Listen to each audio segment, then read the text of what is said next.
La reunión de la semana pasada de la CELAC realmente fue importante. Nosotros le presentamos el viernes pasado un informe y por lo general en estas reuniones se habla mucho de economía, se habla de integración y nos pareció interesante tratar otra beta, la cultural. ¿Se puede hablar de una América Latina en lo cultural? Hay mucho escrito al respecto. Nos pareció interesante al respecto hablar con Horacio González. Hoy está al frente de la Biblioteca Nacional, sociólogo, ha escrito mucho sobre América Latina. Gracias, Horacio, por haber estado con nosotros.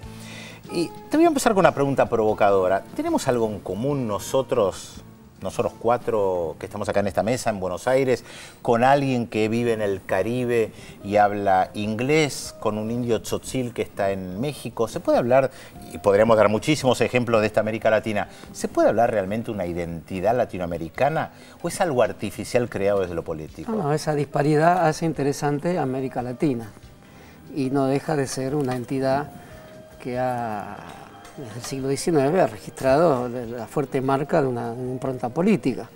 América Latina es una expresión que todos respetamos, que está formando parte de nuestro lenguaje cotidiano, tiene una existencia vital para nosotros, pero sería un error pensar que la mera utilización de ese concepto resuma o aplane todas las diferencias como las que mencionaste, que son diferencias en relación a los distintos procesos de colonización de nuestros países, en relación a las diferentes bases étnicas que tienen nuestros países y muy especialmente en relación a las diferencias idiomáticas. En la reunión del CELAC hubo países de francófonos, anglófonos y nuestros países de habla castellana, todos hablando castellanos diversificados en relación a cómo se fue amasando en la historia de nuestros países. Esto bien merece la construcción de un espacio específico para pensar una América Latina que tenga reales sustentos culturales en su diversidad. Por lo tanto, hay que pensar la gran tradición indígena de una manera renovada. Mariátegui la pensó en los años 20, en los años 30, para aquellos años 20, donde había un horizonte socialista. Creo que hoy se puede pensar en esos mismos términos, pero adecuado a las nuevas crisis que vive el mundo. Hay una cuestión indigenista a ser pensada con el concepto de pueblos originarios u otros, porque estamos claros cuando nos referimos a las poblaciones preexistentes en América Latina que tienen cargas idiomáticas y étnicas de muy distinta significación y de muy distinto impacto en la formación de nuestros estados nacionales. Nuestros estados nacionales, al mismo tiempo, son todos estados nacionales que hay que respetar en las proporciones históricas en que se han formado, pero esta formación estuvo sometida a influencias de todo tipo de anexiones, de influencias imperialistas, la expansión del imperialismo mercantil en el siglo XIX. Entonces eso presupone un deber para los estados de examinar sus bases étnicas, de afirmarse como democracias raciales. También Argentina tiene que hacer eso, aunque la dimensión del tema sea menor en la Argentina. Afirmarse en propuestas multilingües. La provincia del Chaco, por ejemplo, lo hizo, pero la Argentina no, pensando en un futuro donde la Malvinas forme parte de América Latina. Por supuesto la Argentina, pero que forme parte de América Latina. Hay una cuestión con el idioma inglés que se habla en las Malvinas también. O sea, la Argentina tiene que, de alguna manera, examinar esa situación bajo una óptica de un plurilingüismo renovado, pensando en estrategias diplomáticas en relación a las Malvinas. Y en ese sentido, la unidad de América Latina deja de ser una abstracción simpática, linda, emotiva, de la cual tantos y tantos hablamos y seguimos hablando con razón, y puede pasar a ser un espacio de problemáticas entrelazadas, entre las cuales la económica y la política debe estar conjugada muy especialmente con un vastísimo drama cultural, que es el drama de la negritud, el drama de la esclavitud, que son el trasfondo histórico de nuestros países y que tiene reflejos inesperados en la cotidianidad de todos ellos. Alguien dijo que Álvaro García Linera era como el moderno Mariátegui o el Mariátegui de nuestros tiempos, justamente por esto que mencionabas de Mariátegui, del estudio de la tradición indígena y pensar en la integración. ¿Es así? García Linera, el vicepresidente de Bolivia estoy hablando, ¿tiene planteos en este sentido que no son tan conocidos en el resto de los países? Bueno, García Linera avanzó mucho en un planteo de reformular la misma idea de Estado nacional y pensar cuáles serían las dimensiones de un Estado llamado plurinacional, no pluricultural, sino plurinacional. Hay nación y cultura se asocian a una fuerte base étnica. Es el único país de América Latina, Bolivia, que tiene la dimensión de este problema. Y este problema existe desde que Bolívar empezó la creación de Bolivia, dándole su propio nombre. Y fue motivo de muchas exploraciones críticas y teóricas por parte de la izquierda de los años 60. Bolivia es una de las claves. En el CELAC la salida al mar de Bolivia es una clave fuertemente económica, pero Bolivia es una clave de América Latina en cuanto a cómo se desarrollan sus democracias de base étnica plural. Y en ese sentido, el nuevo aspecto que tiene el concepto de comunidad, que lo tuvo para Mariátegui y lo tiene en la Constitución de Ecuador, también en la Constitución de Venezuela.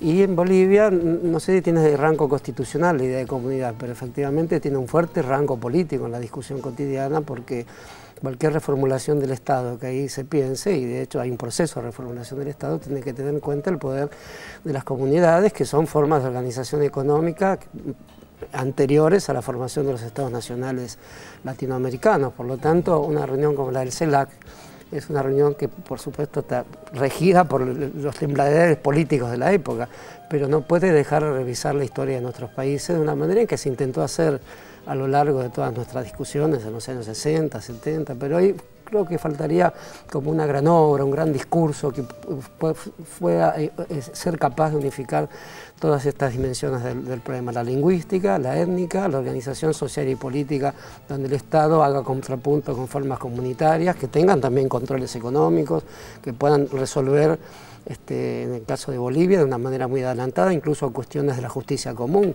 Por lo tanto, todas estas discusiones, si realmente encontraran un continente, una América Latina concreta en su diversidad, no como una abstracción edificante, aunque todos la estimamos del modo en que vinimos usando en nuestro lenguaje este concepto, si realmente avanzáramos a una especie de gran parlamento cultural latinoamericano vinculado al CELAC, ahí realmente viviríamos tiempos de fortísima movilización social y cultural democrática, que creo que tendría un impacto enorme en el continente, sobre todo en medio de la actual crisis mundial, ¿no?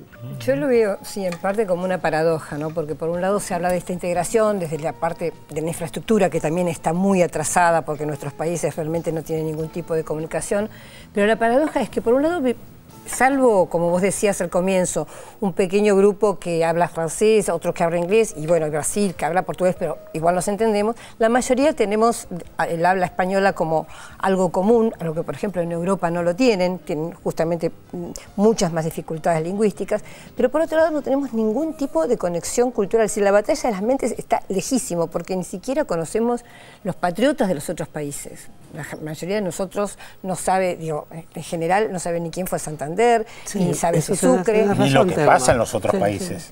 Pues yo creo que sabe más lo que pasa a nivel político y económico que, por ejemplo, en el plano de lo cultural, que es lo que la batalla de la mente, que es la más lenta, ya sabemos que esa conquista es la que más tarda, pero por otro lado es la que nunca se pone en marcha. Siempre queda como subordinada. Nosotros los argentinos somos bastante ociosos en cuanto a eso. Mariátegui era un conocedor de Argentina, el gran poeta cubano Lezama Lima, fuerte conocedor de la cultura argentina, Borges es un universal canónico, pero poco conocedor de la cultura latinoamericana, sí, de la cultura europea, de lo cual también debemos enorgullecernos, pero creo que falta de la Argentina, de los estratos culturales argentinos, de todos, una respuesta efectiva en relación al conocimiento de América Latina, porque otros países lo han tenido. En Brasil hay mucho conocimiento de los grandes poetas modernistas brasileños, conocieron mejor el modernismo argentino que nuestros modernistas, a un Oswald de Andrade, un Mario de Andrade.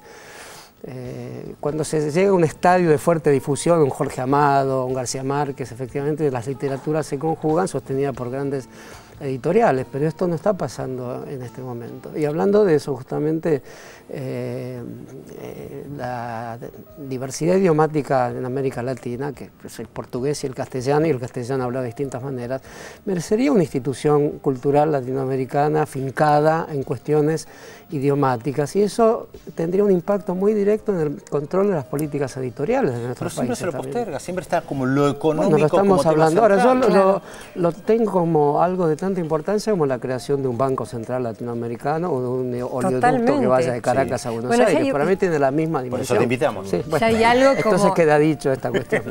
El Centro de la Lengua que ustedes tienen, que acaban de inaugurar y que es directora María Pía López, de alguna manera puede ser un llamado de atención sobre paso, este ¿no? tema, porque en realidad se tendría que, así como España tiene el Instituto Cervantes, que cumple de tareas formidables y tareas de significación también en América Latina, también América Latina hispanoparlante tiene que generar instituciones de este tipo. Y esas instituciones de este tipo son políticas idiomáticas, políticas editoriales, políticas culturales, no necesariamente con intervención del Estado, tienen que surgir de la sociedad civil, de la discusión de la sociedad y de lo que podríamos llamar parlamentos culturales que pueden ser estimulados perfectamente por esta nueva alianza latinoamericana y del Caribe. Al ser del Caribe, la francofonía y la anglofonía adquieren totalmente otra dimensión. Seguro. Y lo hace todo mucho más interesante. Una cosa que yo noté, cortito, una cosa que yo noté cuando estuve en Venezuela justamente fue en las misiones, que eran las alfabetizadoras, una de las partes de las misiones alfabetizadoras de Chávez, se eliminaba de alguna manera la historia tradicional que tenía Venezuela, que era la misma que nosotros, estudiar la Edad Media, la Edad Moderna, pero siempre desde el punto de vista, el centro era Europa, para pasar a estudiar la historia latinoamericana como número 1. Había como 3 años seguidos de historia latinoamericana. Esto también es parte, digamos, del cambio cultural, me parece. En toda nuestra región se estudia la historia europea, en primer lugar.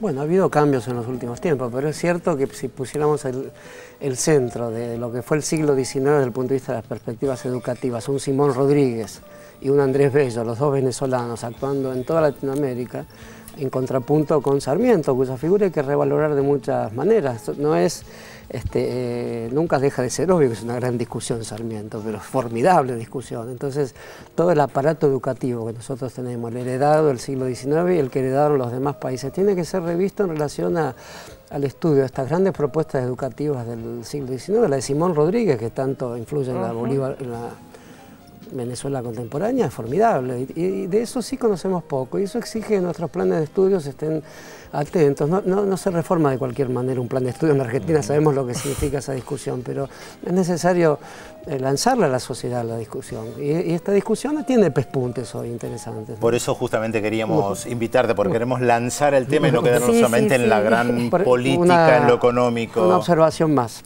pequeña, la incógnita, yo descubrí que era la incógnita. No lo digas. No lo digo.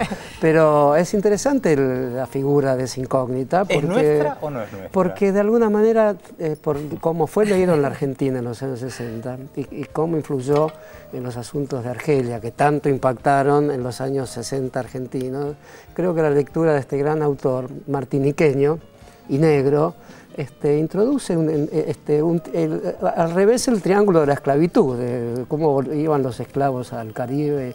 Al contrario, es un negro que habla de la emancipación y vuelve a Europa, Francia y Argelia con una proposición emancipadora que tanto influyó también en los jóvenes militantes argentinos de los 60. Espero que se descubra rápido la incógnita. Diste mucha ayuda, Bueno, muchísimas gracias, Horacio.